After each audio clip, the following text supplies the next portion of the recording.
Hello there, and welcome back to Wellness Unplugged. Here I have honest conversations about life, mental health, and everything in between. I'm Lesley, a counselor with years of experience helping people navigate life's challenges, and I'm so glad you're joining me today. Today we're diving into a topic that affects more children and teens than ever before: anxiety.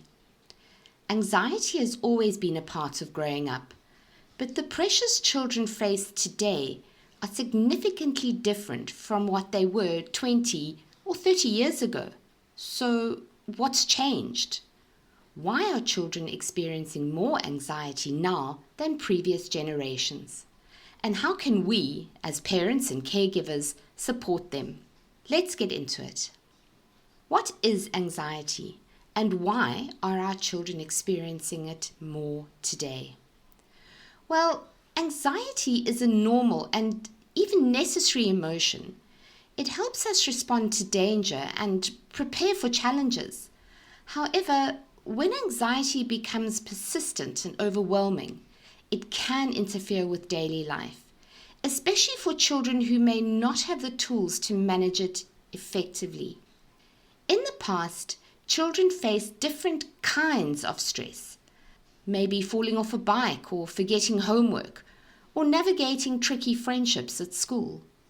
But today's children live in a world filled with constant stimulation, academic pressure, and global uncertainties. Here are some of the key reasons why anxiety is on the increase. Academic expectations. The emphasis on standardized testing, competing for university placements, and heavy workloads can create overwhelming stress. Number 2, technology and social media. Unlike previous generations, today's children live in a digital world where comparison is constant. Fear of missing out, or FOMO, cyberbullying, and the pressure to present a perfect life online can take a huge toll. Number 3, global issues. Climate change, economic uncertainty, and political unrest are now a part of everyday discussions. Children are more aware of these problems and may feel helpless in the face of them. Number 4, less unstructured play. Free play and outdoor activity time has decreased and has been replaced by structured activities, screen time, and academic work. Play is crucial for emotional development, and its decline impacts how children process stress. As parents and educators, we often think of anxiety as something obvious: a panic attack, excessive worrying, or clear distress. But the reality is, many signs of anxiety go unnoticed. We may misinterpret them as bad behavior, moodiness, or even normal growing pains. The truth is, children and teens who struggle with anxiety often suffer in silence. And by the time the signs are obvious, they may already be showing significant signs of emotional distress. Too often we dismiss complaints of headaches or stomach aches as just a way to avoid school. We assume that a child who is withdrawn is just shy or going through a phase. It is us that need to do better. We need to understand that the pressures we faced as children are nothing compared to what our children deal with daily. We didn't grow up in a world where our mistakes were broadcast online. We weren't bombarded with images of perfect lives on Instagram, making us feel like we just weren't good enough. We didn't have to deal with the constant presence of cyberbullying, where cruel words don't just stay in the playground, but follow children home through their screens, day and night. And the consequences are dire. Anxiety isn't just a phase. It can lead to depression, self-harm, and even suicide. Too many young lives have been lost because their struggles were ignored or misheard or misinterpreted. No parent wants to be in a position where they look back and realize they missed the warning signs. We have to take this seriously. Sometimes anxiety is easy to recognize. Panic attacks, avoidance of school, or excessive worrying. But sometimes it presents in much more subtle ways. Here are some signs to watch out for. In younger children, clinginess, stomach aches, headaches, trouble sleeping, or sudden unexplained irritability. And in older children and teens, avoiding social situations, irritability, perfectionism in schoolwork, withdrawing from family or changes in appetite and sleep. Keep an eye open as well for physical symptoms such as nausea, muscle tension or fatigue. Take a moment and think about your own child. Have you noticed any changes in their behavior that might indicate anxiety? Awareness is the first step. So let's look at some practical ways to help an anxious child.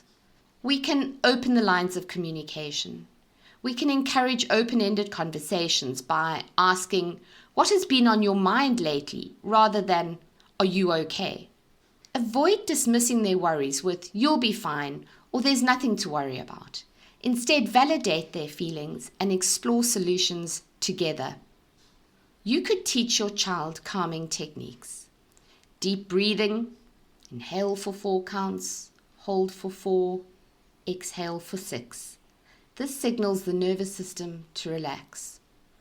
You could look at progressive muscle relaxation by helping them tense and relax muscles from head to toe.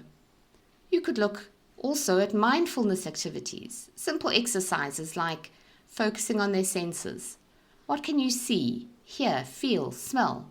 This technique is used to bring people back to the present moment.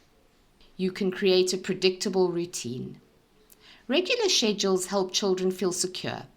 Try setting a constant bedtime, a homework schedule, and meal routine. Include a relaxing nighttime routine, reading a book, light stretching, or journaling. Number 4, monitor their social and media news exposure. If global issues are causing anxiety, watch the news together and discuss it in an age-appropriate way. Encourage breaks from social media rather than banning it entirely. Collaborate with your child to set healthy boundaries, such as screen-free hours in the evening. Okay, I can hear you. Let's be real, Lesley. These techniques may work with younger children. Most teens wouldn't respond well to a parent suggesting deep breathing exercises or journaling. So how can we support our teens in ways that will actually engage them? Well, I've got some practical ideas. Number 1, encourage physical activity. Sport, dance, hiking, or even just walking can help release built-up stress and tension. Also consider activities like boxing or mixed martial arts or karate, which can provide a physical outlet for anxiety. Normalizing mental health conversations. Share your own experiences with stress and anxiety to help them feel less alone. Avoid lecturing at all cost. Instead, listen and validate their feelings without trying to immediately fix things. Number 3, set realistic expectations. Help them balance schoolwork, social life, and downtime. Reinforce that failure and setbacks are part of life and certainly not the end of the world. Number 4, monitor social media without being overbearing. Now, how do you do this? Well, you do it by encouraging regular breaks and having conversations about online interactions. Discuss cyberbullying and how to handle negative comments or messages. If you are concerned about your child, don't wait for things to get worse. Here are some steps you can take immediately. Speak with their teacher to see if they've noticed changes in behavior. Consult a school counselor or psychologist for guidance. Reach out to a counselor or a therapist who specializes in child and adolescent mental health. Talk to your child's doctor to rule out any underlying medical issues. Your child's teacher can play a crucial role in identifying and addressing anxiety in students. Here are some ways that teachers can really help. By being observant and noticing changes in behavior, frequent absenteeism, or disengagement in a classroom environment. By creating a safe environment and, as a teacher, encouraging discussions about mental health by providing quiet spaces. Some students may need a break from overwhelming classroom environments, so having a quiet space within the class environment can be very helpful. And working with parents. If you as a teacher or if your child's teacher notices a student struggling, work together to offer support and to find ways to manage the situation. When to seek professional help. It is normal for children to experience some anxiety, but when it begins to interfere with daily life, professional support may be needed. Here are some signs it's time to seek professional help. Severe avoidance, refusing to go to school, or withdrawing completely from social activities. Frequent panic attacks or meltdowns over really small things. Persistent sleep problems that don't improve with home strategies. And finally, physical symptoms, chronic stomach ache, pain, headaches, extreme fatigue, with no medical cause. A counselor, psychologist, or therapist can help children develop coping mechanisms tailored to their specific individual needs. And as a final thought, helping children and teens manage anxiety isn't about eliminating all their stress.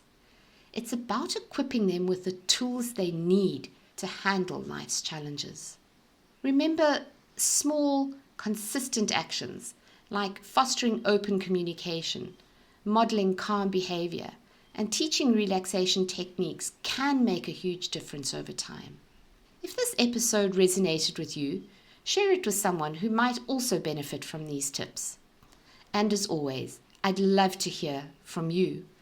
What strategies have worked for you and your family? Please reach out to me at info@lesleyharvey.co.za.